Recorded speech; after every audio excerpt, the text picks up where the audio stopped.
하나님이 세상을 이처럼 사랑하신다 하는 그 이처럼 그걸 어떻게 이해하느냐 하는 겁니다.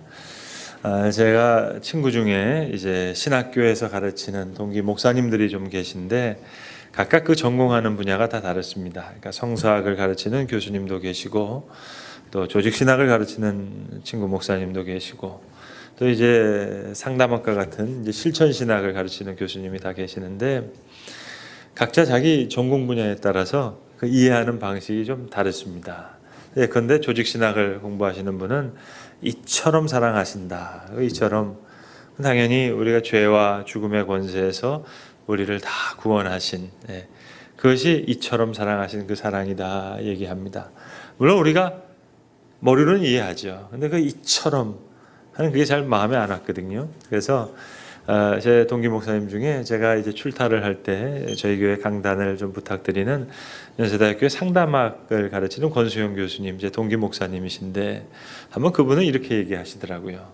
하나님이 이처럼 사랑하신다. 그 이처럼을 상담학자인 본인은 이렇게 이해한다고. 이렇게 예수님은 상담학적으로 볼 때 받으신 스트레스 때문에 십자가에 달려 돌아가시기 전에 돌아가셔야 될 분이라고. 이해가 되세요? 호산나 호산나 했는데 갑자기 바꿔서 십자가에 못 박으라 그러잖아요. 그리고 제자 중에 한 명이 자기를 팔고 수제자가 자기를 모른다고 하니까 이건 십자가에 돌아가시는 스트레스 때문에 돌아가실 그런 형편인데, 그러니까 상담학적으로 이해하면 자기가 이해하는 예수님은 죄사함뿐만이 아니라 모든 인간의 감정을 이해하기 위해서 인간의 맨 밑바닥 그 감정까지 내려오신, 그래서 우리의 아픔을 위한 그리스도의 공감 사건이다. 그렇게 신학적으로 풀이해내시더라고요. 그래서 나름 일리가 있는 말씀이다 생각했습니다. 오늘 본문에 나오는 이 혈류증을 앓는 여인, 이 여인을 주님이 만나십니다. 깊은 사랑 가운데 정말 공감하시면서 만나시는 거죠. 내게 손을 댄 자가 있도다. 얼마나 고마운 말씀입니까? 이 여인 아무도 몰래 그저 예수님 옷자락이라도 한번 만져보려고 조심스럽게 군중을 헤집고 들어온 사람입니다. 오늘 본문의 기사는 마태, 마가, 누가 세 복음서, 공간복음서에 다 나오는데 특별히 마가복음에 보시면 이 여인에 대해서 이렇게 기록합니다. 많은 의사들에게서 많은 괴로움을 받았다. 그래서 모든 재산을 다 허비하였으되 아무 효염이 없고 병이 더 중하여졌더라. 이런 형편에 있는 사람입니다. 그러니까 고독과 시리와 절망에 빠져있는 이 비참한 여인, 힘들게 나왔는데 가까이 가지도 못하는 거예요. 무리가 다 옹이하고 있으니까. 그런데 문제는 이런 외형적인 문제만이 아니라 내면에는 더 깊은 문제가 있습니다. 내 병을 좀 고쳐주세요. 그 한마디를 할 수가 없는 거예요. 차라리 문둥병자라면 예수님 고쳐줬던 10명의 문둥병자처럼 다윗의 자손 예수여 우리를 불쌍히 여기소서, 목청껏 한번 소리를 내보면 차라리 마음이라도 좀 편하겠어요. 바디메오 같은 소경이라면 주여 내가 보기를 원하나이다, 소리라도 한번 칠 수 있잖아요. 근데 이 여인은 속에 있는 얘기를 할 수가 없습니다. 부끄러운 병입니다. 하혈하는 부인병입니다. 벙어리 냉가슴 같은 거예요. 여러분, 우리가 교회 안에서도 그렇지 않습니까? 소그룹 내에서 서로의 기도의 제목을 이렇게 나눠요. 또 가만히 보세요. 나눌 수 있는 기도 제목만 나누지, 정말 나눌 수 없는 기도 제목을 나눌 수 있습니까? 정말 벙어리 냉가슴 같은 말입니다. 그러니까 이 여인의 아픔은 바로 거기에 있어요. 레위기에 보면 이런 여인은 예배도 할 수가 없습니다. 그러니까 가정에서 힘든 시간을 보내는 것뿐만 아니라 하나님께로부터 소외받는 그런 여인입니다. 그러니까 만약에 가정을 이루었다면 아이를 낳지 못했겠죠. 또 여러 가지 부끄러움이 있었겠죠. 12애를 혈류증으로 앓았다고 하니까 만약에 20살에 발병을 했다면 이 여인의 나이는 32입니다. 만약 30살에 발병을 했다면 이 여인은 42입니다. 그러니까 그 좋은 여인의 나이를 지금 다 잃어버리면서 살아왔습니다. 환부를 드러낼 수가 없어요. 문둥병자와 또 다른 거예요. 소경과는 또 다른 거예요. 외칠 수 없는 그 벙어리 냄가슴과 같은 이 여인의 마음, 깊이 숨겨져 있던 아픔. 여러분 죄송하지만 만약에 제자들이 우리 선생님에게 어떻게 안수하기를 원하느냐 하면 얘기할 수 있습니까? 아픈 곳이 머리입니까? 다리입니까? 팔입니까? 대답할 수 없습니다. 말할 수 없이 부끄럽고 감추어져 있고 또 숨겨져야 하는, 마음대로 드러낼 수도 없는 처지, 이 고독한 지경에 있는 여인이 지금은 숨어서 비집고 들어오는 여인인데 내게 손을 댄 자가 있도다. 그리고 이어서 얘기하시는 거예요.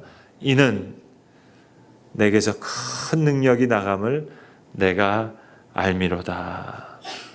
여러분 몸의 중심이 어딜까요? 어떤 분은 머리로 생각하는 분도 있고 가슴으로 생각하는 사람도 있고, 또 요즘 다이어트 신경 쓰시는 분은 또 라인이 중요하다 그래서 허리 생각하실지 모르겠는데, 여러분 이런 말이 있습니다. 우리 몸에서 가장 아픈 곳이 그것이 몸의 중심이라고요. 아무리 작은 부분이지만 그게 아프면 온 신경이 거기에 쏟게 됩니다. 그래서 몸의 중심은 아픈 곳이다. 일리 있는 얘기입니다. 그래서 이 여인 어찌 보면 예수님이 바라보시는 모든 세상의 중심이 된 거예요. 가장 연약하고 슬프고 상처났습니다. 그 중심을 오늘 주님께서 터치하시는 거예요. 사람은 여러분 동물과 달리 생물학적인 죽음만 있는 것이 아니라 심리적인 죽음이라는 게 있어요. 그래서 사람만이 유일하게 자살할 수 있는 동물입니다.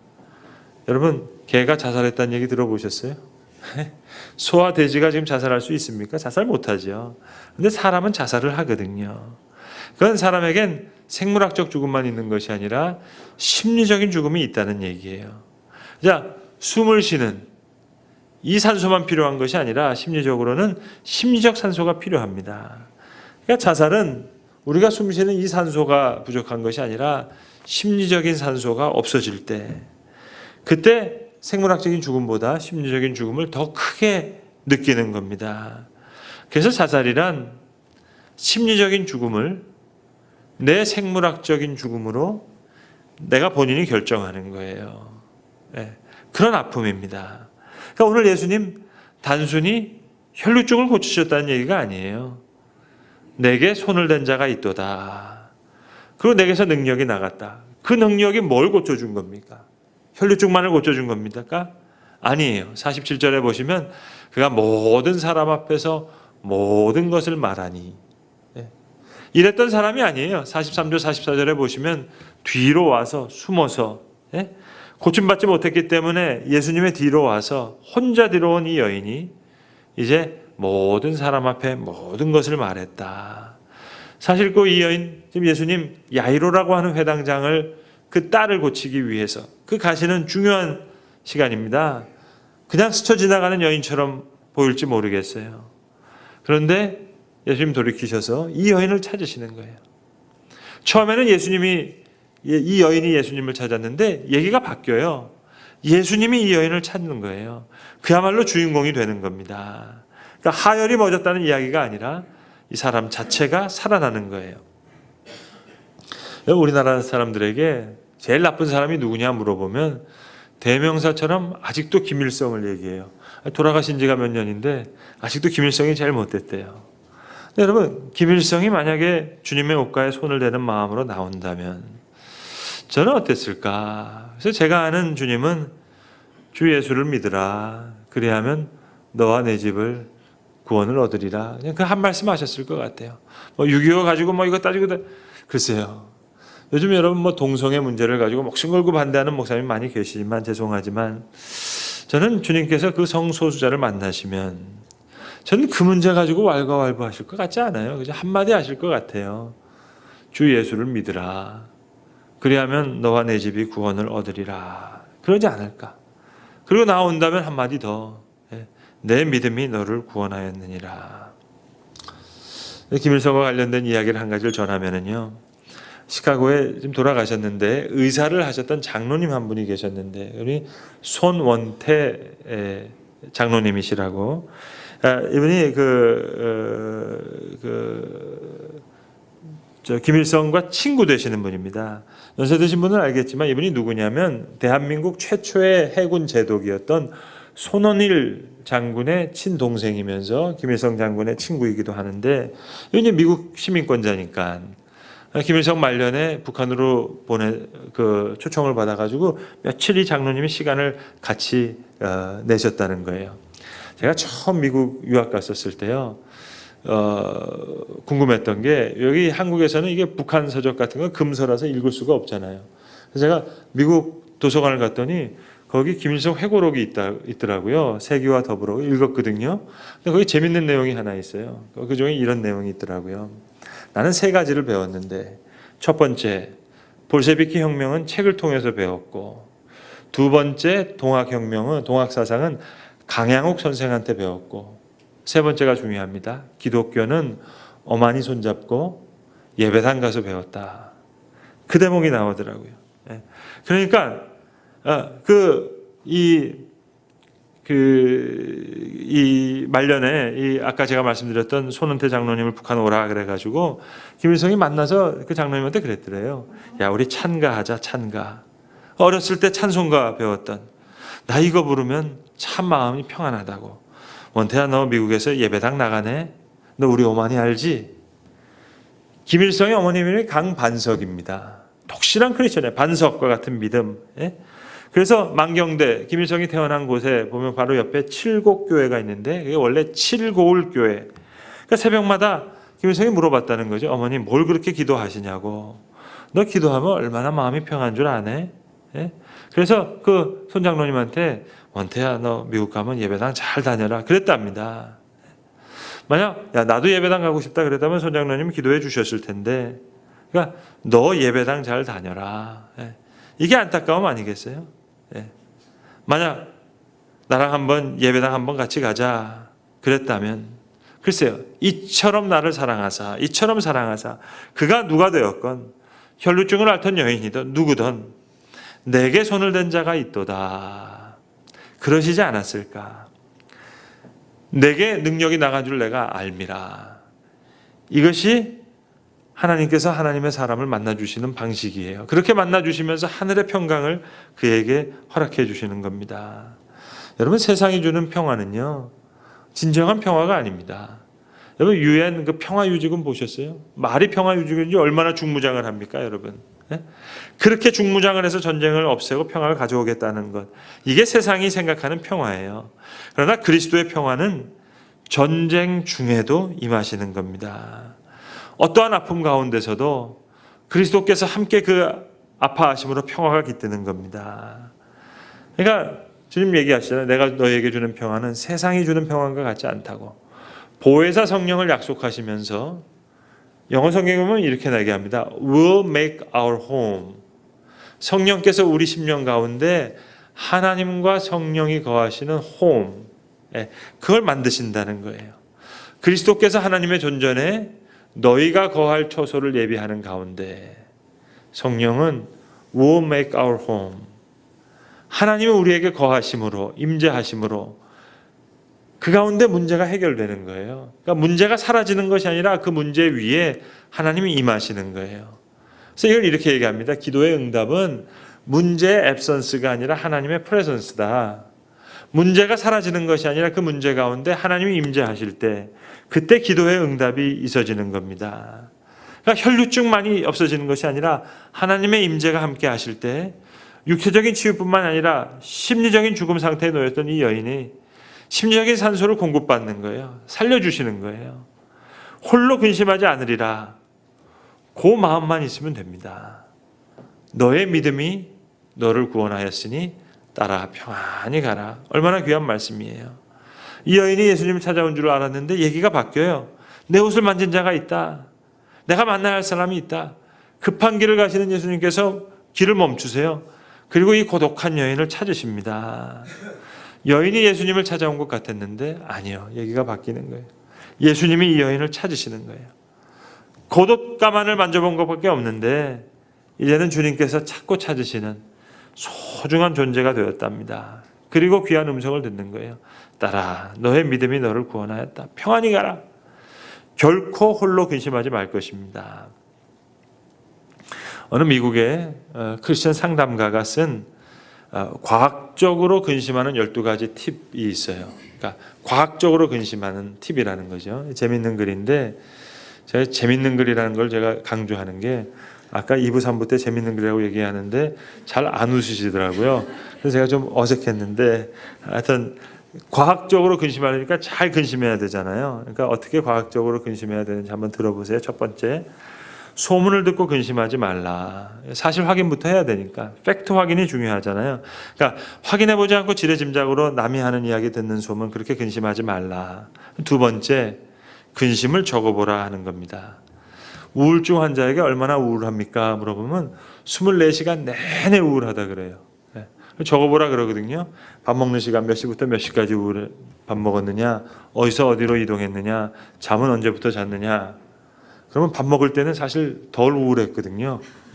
잠잘 때는 우울할 시간이 없었거든요. 근데 24시간 그렇게 얘기하거든요. 적어봐라. 그게 과학적이다. 세 번째, 한 번에 한 가지씩 고민만 해라. 네 번째, 고민하는 날과 시간을 정해서 고민하고. 다섯 번째, 몽롱하게 고민하면 안 되니까 과학적으로 명민하게 고민해야 되니까 잠자리에서 고민하지 말고. 그러니까 정확하게 고민해야 되니까 밥 먹을 때 고민하지 말고. 중요한 또 얘기는 예배할 때 고민하지 말고. 고민에 집중해야 되니까 예배 시간에 고민하지 말고. 여섯 번째, 통풍이 잘 되는 곳에서 안락의자에 앉아서 고민하고. 일곱 번째, 시간 제한을 둬라. 예컨대 하루에 2시간씩 근심하기로 했어요. 그래서 근심했는데 근심할 게 더 있잖아요. 그럼 더 근심하는 건 괜찮은데 너무 오버해가지고 막 몇 배로 근심하면 안 되니까 딱 50%만 더 오버해라. 그러니까 3시간까지 오케이. 그렇게 얘기했습니다. 그리고 여덟 번째, 찡그리면서 근심하지 말고 휘바람 부르면서 근심해라. 점점 슬슬 이게 짜증이 오죠. 아홉 번째, 피곤할 때, 화났을 때, 우울할 때 근심하지 말고. 열 번째, 일할 때, 노는 동안에, 누굴 방문하는 동안에, 쇼핑하는 동안에, 잡담하는 동안에 근심하지 말고. 더 화가 나요. 이제 11번째, 2가지 때는 근심하면 안 되는데, 첫 번째는 당신이 상황을 바꿀 수 있을 때, 그러면 하면 되니까 그때는 근심하지 말고. 두 번째, 상황을 바꿀 수 없을 때, 그때는 근심해도 안 되니까 근심하지 말라. 지금 뭐 하는 얘기예요, 여러분? 근심하라는 얘기예요, 말라는 얘기예요. 근데 여러분 11가지까지는 다 잊어버려도 좋아요. 마지막 한 가지만 기록하시면 되는데 12번째. 아까 제가 크리스천 상담가가 쓴 글이라 그랬잖아요. 마지막 한 가지만 기억하세요. 11가지는 그냥 뭐 우스운 얘기고요. 결코 홀로 근심하지 말라. 그리고 이렇게 얘기했어요. 주께로 가져다가 거기다 내려놓아라. Take it to the Lord and leave it there. 주님께 가져다 놓으라. 이거 신앙적인 방법이 아니라 가장 과학적으로 근심하는 방법. 여러분, 하나님께서 사람을 참 특별하게 만드셨어요. 동물은 그냥 태어나자마자 자기 역할을 하면서 살잖아요. 그런데 인간은 오랫동안 보살핌이 필요한 존재로 그렇게 만드셨어요. 동물은 그냥 살아가잖아요. 여러분, 말이 망아지 날 때 보니까 툭 떨어지더니 그냥 이렇게 하더니 뛰더라고요, 얼마. 근데 우리는 도대체 얼마나 애프터 서비스가 필요해요, 이런. 동물보다 못해서 그런가요? 아니요. 하나님이 우리를 고급스럽게 만드셔서 그래요. 왜 택배 보낼 때 소중한 것도 이거 아주 잘하라 그러잖아요. fragile. 깨질 수 있으니까. 어떤 권사님이 그러더라고요. 목사님, 골치예요. 아들, 딸 40이 넘었는데도 애프터 서비스가 너무 힘들다고. 그게 골치에 싹을 내기가 아니고요. 하나님이 그렇게 만드셨어요. 상처도 많고 아픔도 많고 수치도 많고 열등해서가 아니라 고급스럽게 만드셔서 그래요. 몸만 아픈 게 아니에요. 우리 마음도 아프고 심령도 아프고 정신도 약해지고 영혼도 약해지고 그래서 사람에게 상처받기도 하고 그래서 위로가 필요하기도 하고 우리가 누군가에서 상처받잖아요. 그건 저 인간 성격이 못돼서 상처받는 게 아니라 우리를 하나님이 고급스럽게 만들어서 그렇다니까는요. 복잡하게 만드셨어요. 그래서 깨지기 쉬워요.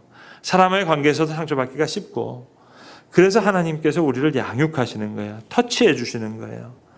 그래서 하나님과 관계 맺도록 그래서 가장 늦게 객체로 독립하는 게 그게 영장류입니다. 그래서 우리에게는 공감이 필요해요. 하나님의 사랑이 그걸 제공하는 거예요. 위로하시기도 하고 말씀을 주시기도 하고 내게 손을 댄 자가 있도다. 인간과 동물이 다르니까는요. 숨이 끊어서 죽는 건 그건 동물이고 우리는 심리적인 죽음이 있으니까 심리적인 산소가 필요하거든요. 문제가 많고 복잡한 것 그만큼 하나님 위로하시기를 원하시고 양육하시기를 원하시고 세워주시기를 원하시는 거예요. 귀하게 만드신 거예요. 많은 위로와 평강과 오랜 보살핌이 필요한 그 인간. 나약한 것이 아니라 귀하게 만드셔서 그래요. 물론 하나님께서 들에 피는 꽃도 입히시고 하늘에 나는 새도 먹여주시죠. 그러나 우리에겐 더 큰 사랑으로 더 큰 위로와 평강과 공감이 필요한 존재로 그렇게 약하게 만드셨어요. 그래서 우리의 영과 혼은 그 힘을 불어넣으셔야만 살 수 있도록. 그래서 혈류적만이 아니라 이 여인을 완전히 살려주셨다니까요. 완전히 이해하셨어요. 여러분 이해한다, understand라는 말 자체가 밑에서 쓴다는 얘기잖아요. 밑에 서서 정말로 바닥에 떨어졌던 이 사람을 높이셔서 하나님 온전하게 만드시는 겁니다. 어제 토요일 날 조선일보 토요일 특집에 Y섹션이라고 하는 게 있죠. 거기 일면, 이변 칼라로 저희 교회는 잘 알고 있죠. 에덴 낙원에 대한 큰 특집 기사가 났는데요. 사실 그 건축가 최시영 집사님이라고는 건축가를 소개하기 위해서 에덴 낙원이 이게 소개가 됐습니다.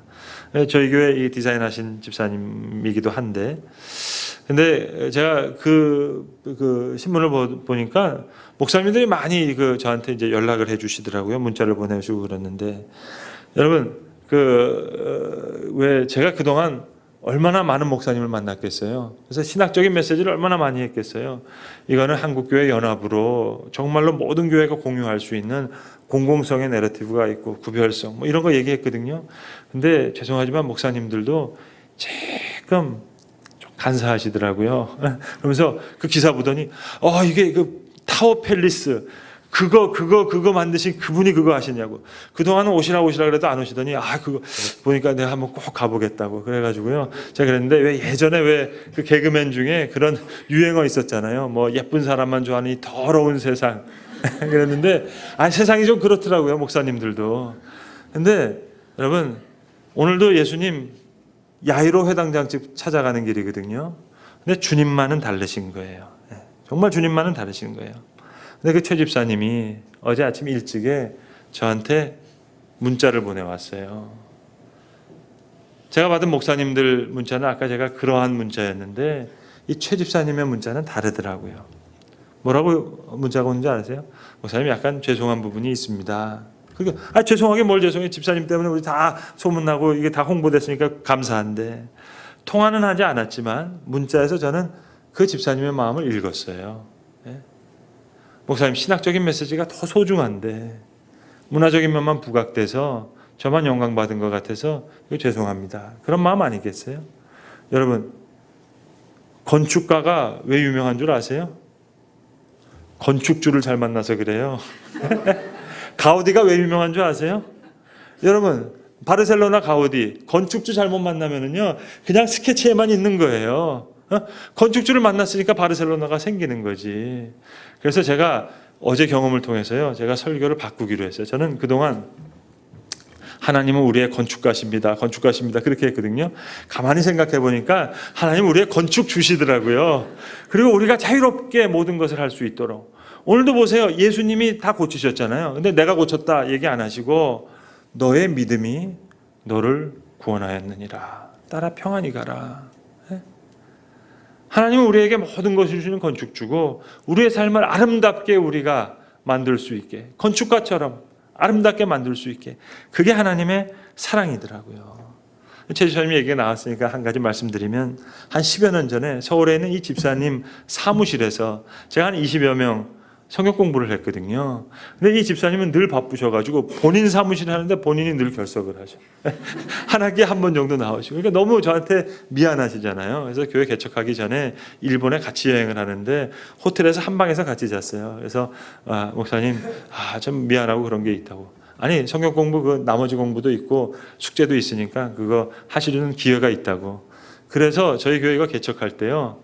저희 교회 바로 옆에 1층에 칼국수 파는 집이 있었어요. 그때 칼국수 한 그릇이 6,000원이었는데 6,000원 칼국수 하나 해드리고 이거 성경 공부 나머지 숙제 그래서 저희 교회 이 디자인 피가 얼마냐면 6,000원입니다. 칼국수 한 그릇. 예.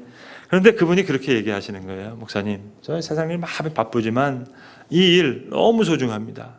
이 일을 해야, 하나님의 일 해야, 그래야 내 영혼이 사는 것 같아요. 여러분, 세상은 부와 명예와 성공이 중심인 듯이 보여져요. 정말 더러운 세상 같아요. 예? 그러나 주님은 달라요. 오늘 본문만 봐도 그렇잖아요. 회당장 야이로의 집에 지금 딸이 아파서 가시는 중인데, 높으신 지체가 있는데, 그런 형국인데 딱 멈춰서, 예? 내게 손을 댄 자. 베드로가 옆에서 말리잖아요. 아니, 선생님, 많은 사람이 밉니다. 아무 제자도 얘기 못하는데 그래도 베드로가 용기 내서 한마디 한다고요. 예? 예? 이거 어떻게 신경 쓰겠어요? 빨리 회당장 집으로 갑시다. 이게 세상 사람들이 생각하는 세상의 중심이에요. 그러나 주님은 다르신 거예요.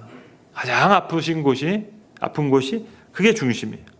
주님을 가장 필요로 생각하는 그 사람이 세상의 중심이에요. 예. 내게 손을 댄 자가 있도다. 아니, 내게서 큰 능력이 나간 줄 알미로다. 예. 이 여인 자체를 완전히 고쳐주시는 거예요. 그리고 내가 고쳤으니까 잘 가라가 아니에요. 너의 믿음이 너를 구원하였으니 따라 평안히 가라. 끝까지 세워주시는 겁니다. 여러분, 너무너무나 좋으신 우리 하나님이시죠. 이렇게 우리를 만나주시는 하나님, 오늘도 우리를 기다리고 계시는데, 오늘도 가장 연약한 자를 가장 소중히 보시고 가장 아픈 자를 귀하게 여기시는 이 사랑과 은혜 가운데 우리가 살아가야 될 줄로 믿습니다. 기도하겠습니다. 아버지 하나님, 어느 희극인이 우스운 소리로 이야기했지만 어찌 보면 이 세상은 이쁜 사람만 이쁘게 보는 그런 더러운 세상인지도 모르겠습니다. 그러나 주님은 그렇게 세상을 보지 아니하시고 가장 연약한 자를 소중히 보시며 가장 아픈 자를 가장 귀하게 여기시며 그 어려운 길에서도 길을 멈추시고 여인이 예수님을 찾은 것 같사온데 이야기를 바꾸셔서 이제 그 여인을 찾으시는 주님의 이야기로 오늘 귀한 복음의 말씀을 우리에게 들려주신 것 진심으로 감사합니다. 우리의 삶을 활짝 꽃피게 하시기 위해서 오늘도 우리를 위해 애쓰시는 주님을 오늘 우리가 만나기를 원하오매 주님의 옷가를 만졌던 자를 모든 사람의 중심에 세우시고 모든 사람에게 모든 것을 말하게 하시는 하나님의 사람으로 세워주시는 그 귀한 은혜의 역사를 우리에게도 허락하여 주셔서 이는 나에게서 큰 능력이 나간 줄 알미로다 말씀하셨던 것처럼 그 능력을 힘입어 오늘 새롭게 살아갈 수 있는 주의 사람 되게 하시옵소서. 모든 말씀 우리 주 예수 그리스도의 이름으로 기도합니다. 아멘.